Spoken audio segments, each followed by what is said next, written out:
Bienvenido, gracias por estar con nosotros en este martes 4 de agosto del año 2009. Estamos transmitiendo en vivo aquí desde los estudios de Primera Entrevista. Esta mañana vamos a conversar con dos diputados de nuestro país. Está con nosotros Douglas Avilés, diputado de Cambio Democrático, a quien damos la más cordial bienvenida. Douglas, un gusto tenerte aquí en los estudios de Primera Entrevista. Bienvenido. Gracias, Romeo, gracias por la oportunidad. Orlando Arévalo, diputado independiente, también está con nosotros. Orlando, bienvenido, muchas gracias por estar con nosotros. Vistas las elecciones que se han dado en la Asamblea Legislativa, algunas de ellas se han dado en el seno de Casa Presidencial, por ejemplo, la elección de los magistrados de la Corte Suprema de Justicia. El acuerdo para la elección de los magistrados nació precisamente en el seno de Casa Presidencial, en discusión con todos los partidos políticos. Ahora, más recientemente, la elección de los magistrados del Tribunal Supremo Electoral también, que fue una elección que no tuvo mayores tropiezos, que logró rápidamente un consenso entre los partidos políticos, y también está pendiente la elección de otros cargos importantes como el Procurador General de la República. También vendrá más adelante la elección del Procurador para la Defensa de los Derechos Humanos. Pero desde hace buen tiempo está empantanada la elección del Fiscal General de la República, y ese es el tema que más recientemente ha ocupado a los diputados de nuestro país.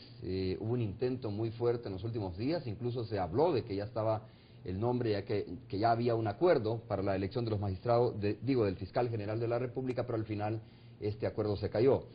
Por ejemplo, Douglas Avilés en su momento dijo que no funcionó el mecanismo, ¿no? Aunque el presidente de la República, por otro lado, dice que él cree que el mecanismo es bueno y que todavía se puede hacer uso de él para elegir al Fiscal General de la República. Pero antes quiero conocer la posición también sobre la elección de los magistrados del Tribunal Supremo Electoral. Recuerdo muy bien que eso fue casi de un día para otro, ¿no? Se pusieron de acuerdo los partidos políticos.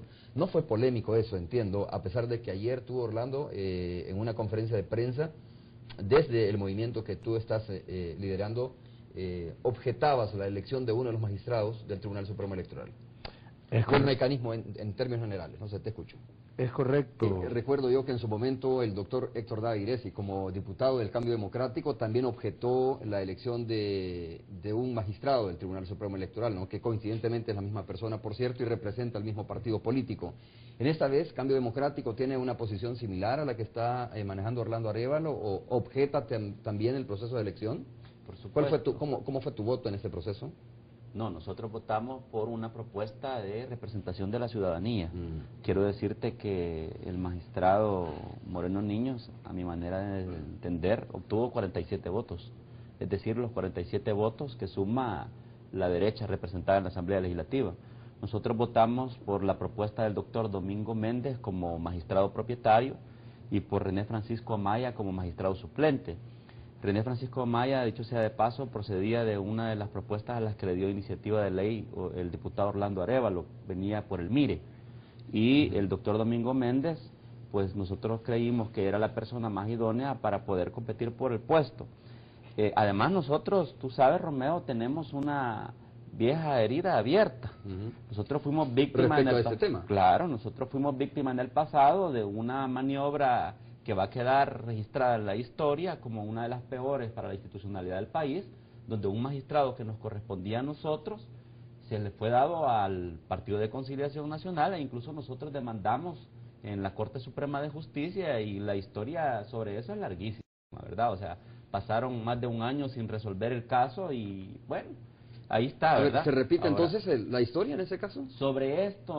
Sobre esta elección en particular, yo tengo que decir, yo coincido con Orlando en el sentido de que este debió haber sido un proceso abierto, se pudo haber dado un espacio para entrevistar a la gente y elegir a la persona más idónea.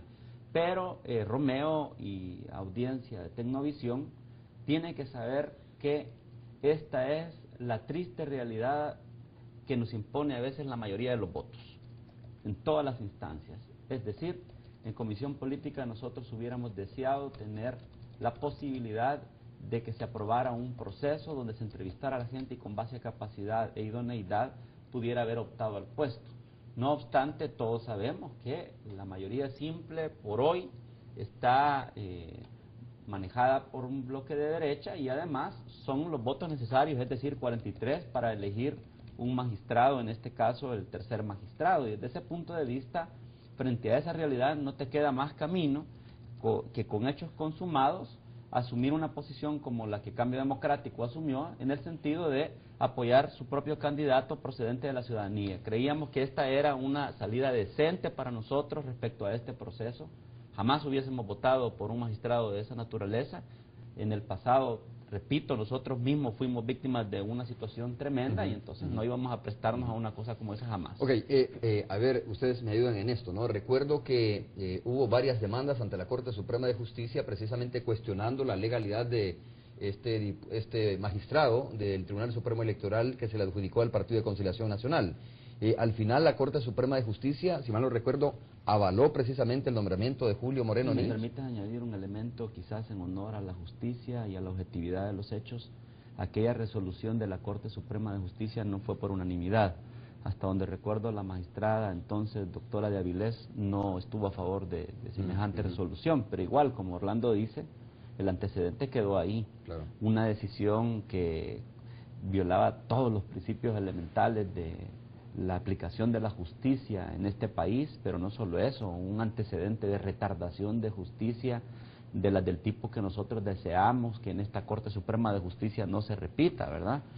Sin mencionar el hecho de que la Constitución es clara, ¿verdad? Cuando hay 3 competidores en una elección presidencial, le corresponde uno de los magistrados en orden correlativo a quien alcanzó más votos, a aquellas fuerzas políticas que obtuvo la mayor cantidad de votos de tercero. Entonces, le correspondía en aquel momento a Cambio Democrático. Pero bien, eso fue un hecho consumado, ya pasó, y ahora hay nuevos hechos, nuevos sucesos, y yo creo que la ciudadanía los está observando. Bueno, vamos a hacer la primera pausa comercial, vamos a regresar para hablar sobre la elección del fiscal general de la República. Las últimas reuniones en Casa Presidencial dejaron al menos 4 nombres.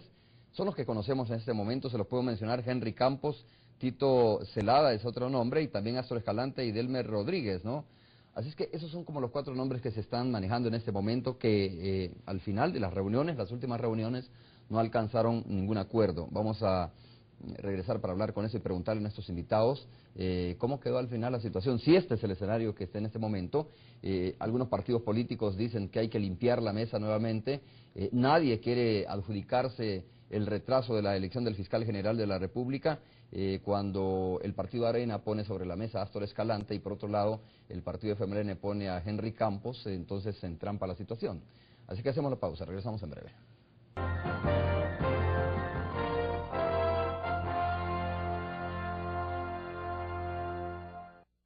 Orlando Arévalo, diputado independiente de nuestro país, y Douglas Avilés, diputado de Cambio Democrático, están conversando con nosotros esta mañana. Estamos hablando precisamente de la elección de los magistrados del Tribunal Supremo Electoral, tema que ya lo abordamos.